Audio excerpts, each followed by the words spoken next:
Hello बच्चों। आज हम जिस टॉपिक के बारे में बात करने वाले हैं उसका नाम है अम्ल, क्षारक और लवण। देखो बेटा, जितनी भी चीज़ें हम खाते हैं उनका कुछ ना कुछ स्वाद होता है। कुछ खट्टे होते हैं, कुछ मीठे होते हैं, कुछ कड़वे होते हैं। आज जब जिन पदार्थों के बारे में हम बात करने वाले हैं, या तो वो स्वाद में खट्टे होते हैं या वो स्वाद में कड़वे होते हैं। आज पहले हम बात करने वाले हैं किन के बारे में? अम्ल के बारे में। अम्ल वो पदार्थ होते हैं बेटा जो स्वाद में खट्टे होते हैं, जो नीले लिटमस को लाल कर देते हैं, जिनको जल में अगर हम डालें तो वो जल में घुलनशील होते हैं और रंगहीन होते हैं, मतलब इनका कोई भी रंग नहीं होता। जितनी भी चीज़ें जिनको हम खाते हैं जो हमें खट्टी लगती हैं, जैसे नींबू, अमरूद, आंवला, संतरा, ये सारी चीज़ें कैसी होती हैं? स्वाद में खट्टी होती है। इसका मतलब हम ये कह सकते हैं कि जो खट्टे फल होते हैं, जितने भी हमारे आसपास खट्टे फल होते हैं या खट्टी चीज़ें होती हैं, वो सारे कैसे होते हैं बेटा? स्वाद में खट्टे होते हैं ना, तो वो क्या है? आपके अम्ल हैं। ठीक है बेटा। अब हम बात करने वाले हैं कि अम्ल जो है वो दो प्रकार के होते हैं। एक प्राकृतिक अम्ल होते हैं और एक खनिज अम्ल होते हैं। प्राकृतिक अम्ल हमारे वो अम्ल होते हैं बेटा जो हमें किन से? पादपों से या किन से मिले हैं? जंतुओं से मिले हैं। पादपों से कैसे? जैसे अमरूद, नींबू। पादप मतलब पौधों से। किन से? पादप मतलब पौधों से जो हमें मिले हैं, जैसे अमरूद, नींबू, आंवला, संतरा। ये सारी चीज़ें और भी बहुत हैं जो हमें मिली हैं, जो हमें पौधों से मिलते हैं। ये सारी की सारी चीज़ें स्वाद में कैसी होती हैं? खट्टी होती हैं। तो ये हमारी होती हैं प्राकृतिक अम्ल। ये हमारे कैसे होते हैं? प्राकृतिक अम्ल। जैसे दही है, ये तो हमें जंतुओं से मिलती है, तो ये हमारी क्या है बेटा? प्राकृतिक अम्ल में आता है। ठीक है। दूसरा जिसके बारे में हम बात करने वाले हैं वो है आपका खनिज अम्ल। खनिज अम्ल वो अम्ल होते हैं बेटा जो हमें अकार्बनिक पदार्थों से प्राप्त होते हैं, जो हमें प्रकृति ने नहीं दिए हैं, जो अकार्बनिक पदार्थों से हमें मिलते हैं, हम बनाते हैं। ठीक है। जैसे हाइड्रोक्लोरिक अम्ल। कौन सा? हाइड्रोक्लोरिक अम्ल, सल्फ्यूरिक अम्ल। हाइड्रोक्लोरिक अम्ल का फॉर्मूला होता है बेटा HCl। कैसे लिखते हैं उसको? कैपिटल H, कैपिटल C और स्मॉल l से हम इसको लिखते हैं। ठीक है। दूसरा आपके पास है सल्फ्यूरिक अम्ल। सल्फ्यूरिक अम्ल का फॉर्मूला होता है H2SO4। ठीक है। यहाँ एक चीज़ ध्यान रखना बेटा, बच्चों को ये लिखना नहीं आता है कि H2SO4 कैसे लिखते हैं। ठीक है। तो H के पैर में मैंने यहाँ पर 2 लिखा है, तो इसके पैर में ही लिखना है। S आपका अकेला है, O और O के पैर में क्या लिखा है मैंने? 4 लिखा है। ठीक है। कोई भी बच्चा इसको ऐसे नहीं लिखेगा H2SO4, ये गलत तरीका है। ठीक है। हमेशा H के पैर में 2 होता है और ऑक्सीजन के पैर में 4 होता है। तो ये हमारे अम्ल थे बेटा। अम्ल हमारे ऐसे विलयन होते हैं जो जल में क्या होते हैं? घुलनशील होते हैं। और सबसे इम्पॉर्टेंट बात, जो हमारे अम्ल होते हैं जब उनको हम जल में घोलते हैं तो ये हमें H पॉजिटिव आयंस देते हैं। ये प्लस चार्ज लगा हुआ ना, S पॉजिटिव आयंस इनको कहते हैं। ठीक है। तो ये H आयंस देते हैं हमें। अब हम नेक्स्ट जिनके बारे में बात करने वाले हैं बेटा वो है आपके क्षारक। क्षारक हमारे वो पदार्थ है बेटा जो स्वाद में कैसे होते हैं? कड़वे होते हैं। स्वाद में कड़वे होते हैं, उनको हम क्षारक कहते हैं। ये लाल लिटमस को नीला कर देते हैं। हमारे पास एक प्राकृतिक सूचक होता है लिटमस, जो हम लाइकेन के से एक्सट्रैक्ट आउट करके बनाते हैं। ठीक है। तो जो लाल लिटमस को नीला कर देते हैं वो हमारे क्या होते हैं? क्षारक होते हैं। कुछ क्षारक तो जल में घुलनशील होते हैं, बाकी नहीं होते हैं। जैसे अम्ल हमारे रंग में कैसे थे? रंगहीन थे। वैसे ही जो क्षारक है वो भी हमारे रंग में रंगहीन होते हैं। जैसे कुछ क्षारकों के नाम मैं आपको यहाँ बता रही हूँ। सोडियम हाइड्रोक्साइड, जिसका फॉर्मूला होता है Na से होता है सोडियम, और OH ये होता है आपका हाइड्रोक्साइड। तो NaOH मतलब सोडियम हाइड्रोक्साइड। फिर हम बात करने वाले हैं, दूसरा है कैल्शियम हाइड्रोक्साइड।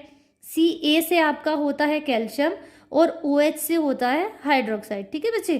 तो ये दोनों हमारे क्या है? क्षारक है। सबसे इम्पॉर्टेंट बात, जैसे हमने अभी अमल में किया था कि जब उनको जल में घोलते हैं तो हमें H आयंस क्या दे रहे थे? H आयंस दे रहे थे। लेकिन जब हम क्षारकों को जल में घोलते हैं तो ये हमें OH नेगेटिव आयंस देते हैं। ठीक है बेटा। ये याद रखना है कि अम्ल हमेशा पॉजिटिव आयंस देते हैं और क्षारक हमेशा हमें OH नेगेटिव आयंस देते हैं। ठीक है। अब हम बात करते हैं बेटा कि अगर आपको मैं कोई ऐसा सोल्यूशन दे दूं जो रंगहीन है, ठीक है, और रंगहीन होने के अलावा मैं आपसे पूछूं अच्छा ये बताओ कि ये आपका क्षारक है या अम्ल है, तो आपको कैसा पता चले? तो इसके लिए हमारे पास क्या होते हैं? कुछ पदार्थ होते हैं जो या तो अपनी गंध में परिवर्तन कर देते हैं या अपने रंग में परिवर्तन। या तो अपने रंग में परिवर्तन कर देते हैं या अपनी गंध में परिवर्तन करके हमें ये सूचना देते हैं कि जो सॉल्यूशन, जो विलयन आपने इस्तेमाल किया है वो आपका अम्ल है या क्षारक है। तो वो पदार्थ जो अपने रंग में या गंध में परिवर्तन करके आपको किसी पदार्थ के अम्ल होने या क्षारक होने की सूचना देते हैं या उसके बारे में बताते हैं, तो उसको हम कहते हैं सूचक। ठीक है बेटा।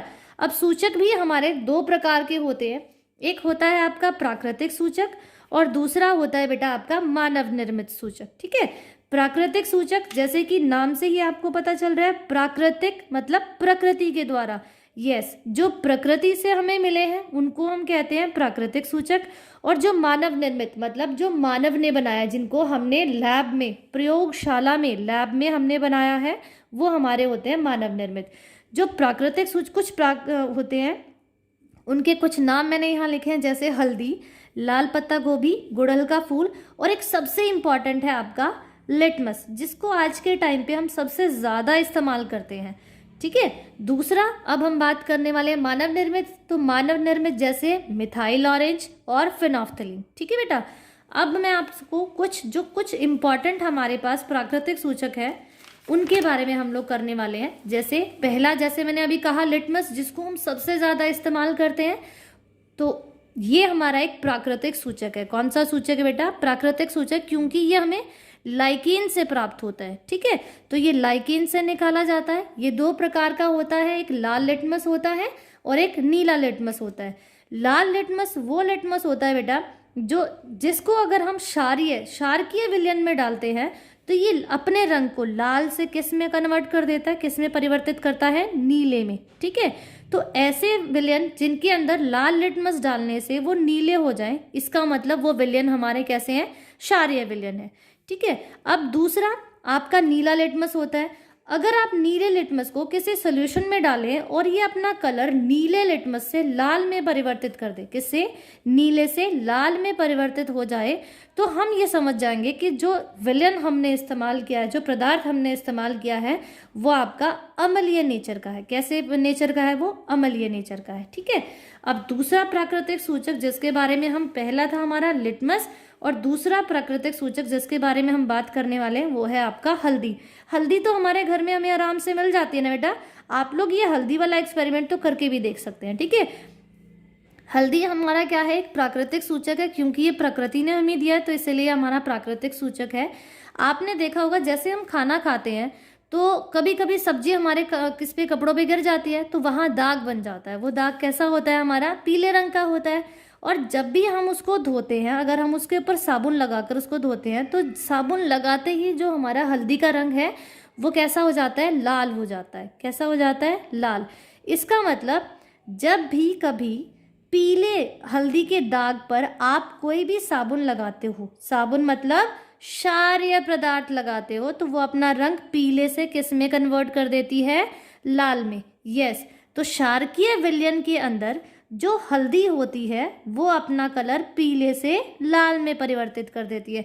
और जब पीला रंग लाल में परिवर्तित हो जाता है तो हम ये समझ जाते हैं कि हमने जो भी विलयन आपने इस्तेमाल किया है वो कैसा है? क्षारकीय है। ठीक है। अम्ल का हल्दी पर कोई भी प्रभाव नहीं होता है। ओके। नेक्स्ट, थर्ड जो हम आज प्राकृतिक सूचक करने वाले हैं वो है आपका गुड़हल का फूल। ठीक है बेटा।